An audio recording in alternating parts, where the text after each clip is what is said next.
Like many men believe that the reward for putting up with their shit is marriage. Okay, that's not the reward for me. If I put up with your shit, then marrying you and putting up with your shit for the rest of the year or the rest of my life is definitely not the damn reward. But you can't tell these bitches that. It's straight up madness everywhere I look. Used to be a straight A student, now he's a crook, robbing people just to smoke and shoot up. Used to have a crew cut, now he's a poop butt. Dropped out of school and he joins the neighborhood gang, hanging on the street selling cane. Well, hello there, love bugs. Hello, Bellas. If you have not already done so, please remember to like, share, and subscribe because it is so important to my success here on the YouTube. And if you are not already a part of our Bella Book Club, please remember to hit the Patreon link below, and for a small $5 monthly fee, you can be privy to all the shenanigans before YouTube gets it, if YouTube gets it. Now, let's talk about Bobbi the Brown's Every Little Step part. This is the last motherfucking one. Is this the end? Answer yes. You have to notice that I'm rejoicing over the fact that this is the last one. Answer yes. Okay, because I told y'all when it get towards the end of the book, I start getting disenchanted. I don't know why. Maybe because I don't know, but I get disenchanted towards the end. Maybe because I'm not getting the same views that I was getting when I first started the book. So that tells me that y'all getting sick of Bobbi the Brown too, right? So what I'm going to do is I'm going to surmise this last part up as quickly as possible. Anyway, where we left off, Bobbi Brown's daughter, Chrissy, had been taken to the rehab center. Okay, it was a Hunting Beach Rehab Center. Okay, the Houstons pulled a stunt and came in and whisked Bobbi Kristina away to their care. Okay, now don't forget the Houstons was that damn Pat and that Gary. Do not forget that Gary, bitch ass, changed his last name from Garland to Houston. What kind of bullshit Nola is that? What kind of man changes his name? I mean, he's already known for Gary Garland in the NBA, and then you're going to turn around and you're going to change your name to Houston just so you can be associated with your little sister, Whitney the Houston. You know, Whitney and Garland, Whitney and Gary had two different pappies. Okay. All right. So after Bobbi Kristina was taken from the rehab by the Houstons, okay, that's according to the Bobbi Brown. I'm not sure if the Houstons would say that, but this is Bobbi Brown's book, so we're going to go according to what he said. Okay. He said that the Houstons were directly responsible for putting a wedge between him and his daughter. Okay. Well, I mean, when you think about it, if it's that goddamn Pat and Gary Houston, Bobbi Brown said the problem was this, okay? When he fell in love with Alicia, okay, and had a baby, Cassius, with Alicia, it was hard for Bobbi Kristina, okay? He said that eventually she would understand once she grew and matured that although I moved on with my life, it doesn't mean that I don't love you and I don't love your mother. I'm just loving your mother in a different type of way. Okay, we were together for years. We just have to separate, you know. And then, like he said, Whitney Houston was still using drugs and he was sober. Answer no, Bobbi the Brown. Answer no. If you still drinking alcohol, nigga, you ain't sober. Let's move on to the story of how Alicia Etheridge Finnaby Brown came about. Okay, so he, like many men, believe that the reward for putting up with their shit is marriage.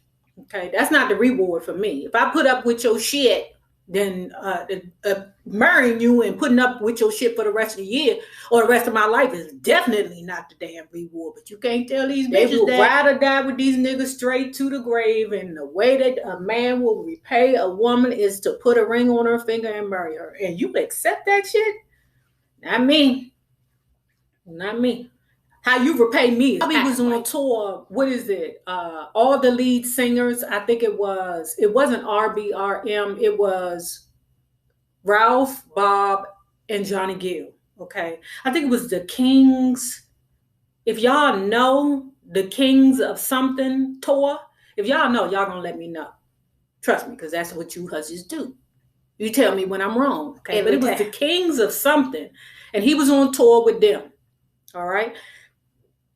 And he said, although he normally would bring Alicia, the love of his life, he said, I guess at that time, and Cassius on stage, he said this time he pulled her on stage and proposed to her. They ended up getting married. It was a beautiful wedding. Okay. And Layla Hathaway sang at the wedding. Okay. So after that, somewhere Bobbi Kristina came around. Okay. She also tried to convince her father that, okay, Nick is cool. Now, Bobby Brown was befriending Nick, not because he wanted to be his friend, but, sometimes you have to keep your enemies close. Okay. So Bobbi Kristina, she's good. She's happy because, or at least she appears to be good and happy. She got, I don't know what this is with Nick Gordon. I really don't know.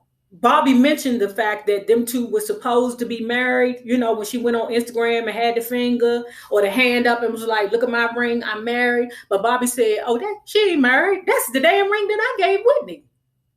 Did this nigga use the ring that I gave Whitney to propose to her? But Bobbi Kristina said, no, Dad, I'm not married. He said the whole situation was crazy. And then he later on found out after Bobbi Chris went into the coma that Pat and Gary Houston had to file a restraining order against Nick Gordon. So they knew that Nick Gordon was putting his hands on Chrissy. Okay. Eventually, Chrissy got away from him, but it was a time because Nick Gordon didn't want to let her go. Of course. All dirty dicks don't want to let go of their bag. Bobbi Kristina was the bag. Bobbi got the call that Bobbi Kristina was in a coma. Okay. And she was in one facility first, right? But although the Houstons tried to be real controlling over the situation, answer no. You're not the pappy. Bobby the Brown is the pappy. So we're going to do what I feel is best for my daughter. So Bobby the Brown moved the baby to Emory, right? The Houstons was pissed off because they felt like it's going to be too much paparazzi and chaos and all that at that facility. Bobby Brown said, I don't give a fuck about that. I want my baby to be where she will receive the best care. And we all know that the situation between the Browns and the Houstons was a big issue, okay? It was times where Bobby said that the Houstons had a nurse to call Bobby the Brown and say that Bobbi Kristina had passed already. Remember when they pulled that stunt and everybody was thinking that she was dead, but she wasn't. Or that she was, gone, but she wasn't.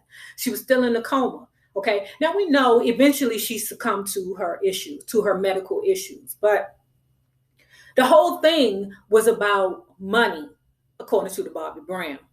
I believe that that's what the Houstons would say too. But for me reading the Robin Crawford's book, I'm like, wait a minute, how is it about money when Robin Crawford said when Whitney Houston died, she didn't have no money? So how is it about money? And when Bobbi Kristina and Bobby Brown had mended, their relationship, Bobbi Kristina said the only reason why she decided to do that show, that show, the Houston show, where it was supposed to be about the Houstons, was because she didn't receive that big, I think it was like a couple of $1 million from her mother's estate, right? She never got it. The Houstons, according to the Bobby Brown, had said, well, if you want to make some money so you can live, you need to do this reality TV show.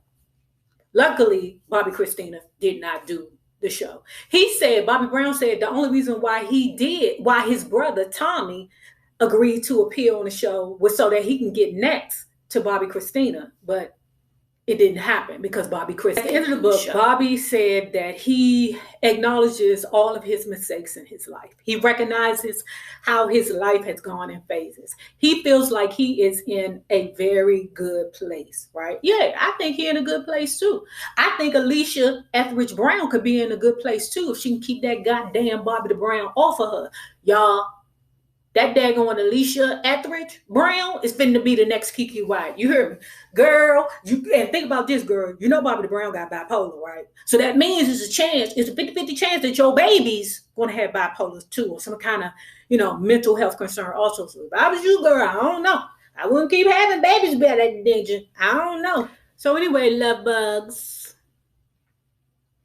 I'm uploading this on Thursday, so on Friday or whenever we choose, we do the live Q&A cash giveaway. So it'll be Friday between like 7 and 8, something like that, okay? And you just got to make sure that you have a PayPal or a Cash App, okay? The Bellas get, a couple of dollars more than the love bugs on YouTube. If you have not already done so, please remember to like, share, and subscribe because it is so important to our success here on the YouTube. Now, remember this. The same people that you meet on the way up will always be the same people that you meet on the way down. My naysayers, my patron loves, my YouTube love bugs, my bellas. Have a good one. Is this the end? Are you my friend? Ooh.